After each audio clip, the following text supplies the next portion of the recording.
Part 1. Death was always close. The Old West didn't keep death at a distance.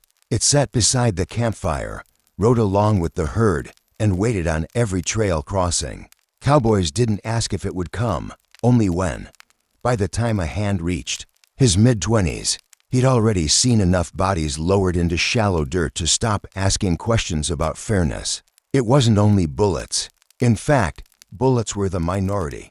A horse's kick could end a man quicker than a six-shooter. A bronc with too much spirit could throw a rider, roll over him, and leave his ribs crushed before anyone reached his side. Wagons tipped on rough ground, pinning men underneath. Stampedes trampled everything unlucky enough to be in their path. The West didn't need villains to do its killing. It had gravity, hooves, and wheels. Even the simple chores carried danger. A slip with a branding iron left more than scars. A steer's horn cut deep, and a trail drive didn't stop for stitches. Men waded rivers and never came back up. They crossed plains with rattlesnakes hiding in grass. They drank bad water and collapsed before nightfall.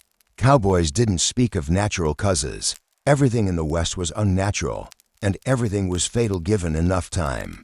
Illness was worse, because you couldn't rope or shoot it. A cough in the bunkhouse spread like prairie fire. A fever rose in the night, and by dawn the man couldn't stand.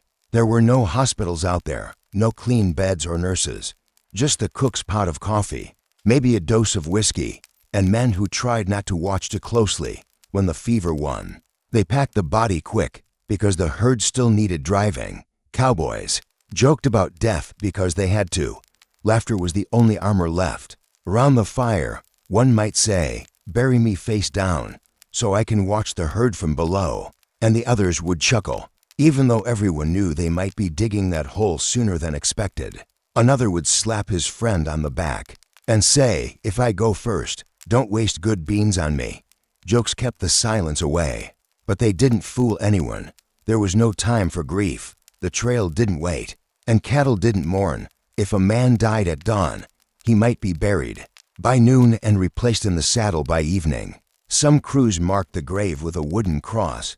Others didn't bother. Sometimes a hat on a stick was all that stood for a life ended. The herd moved, the dust settled, and the prairie swallowed the memory. But men remembered in their own way. They carried it in silence, in the sudden hush around a fire, in the way their eyes shifted when a greenhorn asked if they were afraid of dying. They weren't afraid, not exactly. They just knew it was part of the job.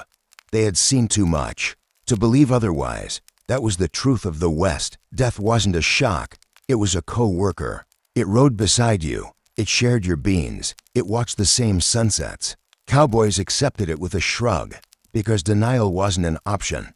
Out there, under the endless sky, every sunrise was borrowed, and every ride might be the last. And so, they lived with it the only way they could, hard, fast, and without illusion. The legends talk about duels and heroes. The cowboys knew better. Death wasn't dramatic.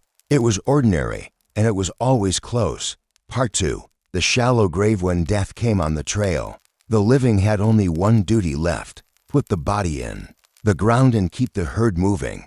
But the prairie wasn't kind to gravediggers. The ground was hard, the tools were few, and the men were always in a hurry. So most cowboys ended up in shallow graves, half claimed by the earth and half left to the mercy of wind, rain, and animals. A cowboy's funeral rarely lasted longer than an hour. The crew would halt the herd, drag the wagons into a circle, and bring out shovels, if they had any. Some used hatchets or knives to loosen dirt. Sometimes they gave up and dug only as deep as their boots. Prairie sod was tough, roots tangled, and stones hid just beneath the surface. A man might work himself bloody trying to dig a decent hole, only to end with a trench barely wide enough to hold the body. If the soil was sand, the grave caved in before it was finished. If it was clay, the shovel bounced back like it struck iron. Cowboys cursed the ground as much as they mourned the dead. In the end, the grave was often shallow, a mound that the next rain could flatten, a patch of dirt no deeper than a bedroll. Markers were another problem. Few carried lumber, and fewer still had time to carve names. The most common grave marker was a stick, a wagon spoke, or a cross of two branches lashed together with rope. Hats were left behind too, perched on the mound like silent guards, if the outfit liked the man. They might scratch his name into wood or carve initials with a pocket knife. More often, it was left blank. Everyone swore they'd remember who lay there, but memory fades faster than carvings last. Coyotes and wolves knew the smell of fresh earth. Cowboys tried to pile stones high to keep them out, but stones were scarce on the plains. By morning, it wasn't unusual to see a grave already. Disturbed, some crews doubled back days later to find the site torn open. They muttered a few curses, added more stones, and moved on. There was no undoing what the land had claimed. The men spoke little during burials. Words wasted time. Sometimes a trail boss said a prayer. Sometimes no one said anything at all. One cowboy leaned on his shovel, another lit a cigarette, and the cook called out when the beans were done. That was the rhythm of the West. A man was here, then gone, and the work never paused for long. The graves themselves dotted the trail like punctuation marks. Years later, travelers would stumble on them. A tilted cross, a sun-bleached hat, a mound eroded by storms. Some thought they were outlaw hideouts. Others believed they marked treasure. In truth, they were just the forgotten resting places of cowboys whose names didn't make the papers. For the men who dug them, it was routine. They had no undertakers, no priests, no marble stones, just dirt, sweat, and a need to move on. They didn't bury the dead deep because they couldn't. The herd waited, the cattle bawled, and the trail stretched endlessly ahead. The shallow grave became the cowboy's true monument. Not statues, not books, not glory, just a patch of earth, barely covering a body, left behind as the West swallowed both the man and the memory of him. Part 3, when there was no time. Trail had its own law, and that law was simple: cattle first, men second. A herd worth thousands of dollars could not be delayed for one cowboy. No matter how well-liked he was, death might stop a camp for an hour, maybe half a day. But sometimes even that was too long. And when there was no time to dig, no strength left for shovels, and no ground soft enough for a grave, the body was left where it fell. It wasn't cruelty, it was calculation. Cattle drives ran on thin margins of money and survival. A delay of hours meant cattle wandering, steers lost, or a rival crew beating you to the railhead. Cowboys understood this from the start. When you signed on for a drive, you accepted that if death found you, your final rest might be a patch of dirt without a marker. Or worse, none at all. Men died in awkward places, on river crossings where the current swallowed them whole, on rocky ridges where no shovel could break ground, or in the middle of storms that turned the prairie into endless mud. In those moments, the outfit made its choice. They wrapped the body in a blanket, said a few words if they had breath for it, and rode on. Sometimes not even that. Sometimes the dead were left in their saddles until the trail boss decided where to stop. And by then the body was too far gone to handle. Animals knew what men left behind. Coyotes, vultures, even wild dogs followed the trail like scavengers at a feast. Cowboys saw it often enough to stop pretending it shocked them. They spit in the dust, muttered a curse, and told themselves it didn't matter. The man was gone, and the body was just a shell. It was easier to think of it that way. There were nights when the herd couldn't stop, not even for a moment. Stampedes, storms, or hostile riders made halts impossible. If a cowboy fell in the chaos, his partners might not even realize he was missing until miles later. By then, turning back wasn't an option. They said the West had no mercy. That was truer on the trail than anywhere else. Stories spread of men buried by nothing but prairie grass, wrapped in canvas, left on the side of the road, their resting place marked only by wagon ruts leading away.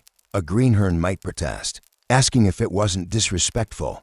The veterans answered with hard stares. "You'll get the same," they said. "Pray you're lucky enough for dirt." The worst was winter.